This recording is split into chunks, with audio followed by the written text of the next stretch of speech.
안녕하세요. 과형 강석하입니다. 많은 사람들이 한의학은 연구가 부족하다고 오해를 합니다. 하지만 저는 거기 동의하지 않습니다. 2023년 통계를 보면 정부 부처의 한의학 R&D 투자 규모가 약 1342억 원이라고 합니다. 매년 이렇게 많은 돈을 쏟아붓고 있는데 연구가 부족한 게 아니라 내세울 만한 연구 결과가 부족한 겁니다. 과학기술정보통신부, 보건복지부에서 돈을 많이 쓰고 있고요. 연구 자체나 연구에 대한 투자가 부족한 것과 내세울 만한 연구 결과가 부족한 건 완전히 다른 얘기죠. 그래도 내세울 만한 것들이 뭐가 있는지 살펴보겠습니다. 2025년 10월에 정부 예산으로 운영되는 한국한의학진흥원에서 연구 결과를 학술지에 발표하고 이렇게 대대적으로 보도도 됐습니다. 생리통 처방 한약 안전성 입증, 연구 결과 학술지 발표, 현부 이경탕의 비임상 안전성 평가 결과가 SCI 2급 국제학술지에 발표됐다. 월경통은 첩약급여와 시범사업에 포함이 돼서 첩약이 건강보험급여에서 이렇게 비용을 지원해주고 있는 그런 질환입니다. 그리고 거기서 가장 많이 처방되는 게 현부 이경탕입니다. 이 논문이고요. 이 논문에서는 동물 실험과 세포 실험 등을 통해서 안전성 검증을 했습니다.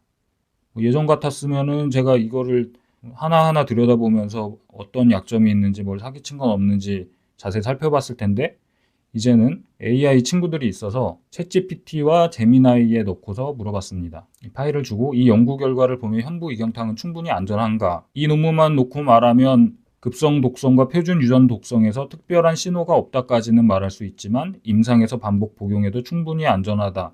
특히 임신 태아 안전까지 포함은 결론을 내리기엔 근거가 부족합니다. 이렇게 답을 합니다. 이 연구 결과도 정리를 해주고 그런데 부족한 부분들에 대해서도 설명을 해줍니다. 제미나이한테도 똑같이 물어봤습니다. 제미나이도 마찬가지로 이 연구 결과를 설명을 해주고 또 부족한 것들이 있다고 설명을 해주고 그래서 결론은 임산부나 장기 복용자에게는 아직 안전성이 충분히 검증되지 않았다고 평가할 수 있습니다. 이런 얘기를 합니다. 제가 질문을 하나 더 해봤습니다. 이건 건강보험 급여 지원이 되고 가장 많이 처방되는 어떻게 보면 근거 수준이 가장 높아야 될 한약인데 신약 임상시험 허가에서 이 정도 근거 수준이면 임상 일상 진입이 가능할까? 임상시험에 진입을 하려면 안전성과 유효성에 대해서 실험실에서 얻은 근거들을 제출해서 이 정도면 사람한테 써볼만 하다라고 통과를 해야 됩니다. 그런데 제미나의 답변을 보면 제시된 연구 결과를 검토한 결과 현재의 근거 수준으로는 표준적인 신약 임상 일상 진입이 불가능합니다.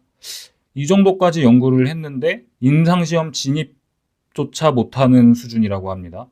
이런 것들이 모자라서 임상시험 사람한테 해보기에는 부족하다. 챗GPT한테도 물어봤는데 챗GPT도 마찬가지로 이런 것들이 부족해서 임상시험에 진입하기는 부족하다.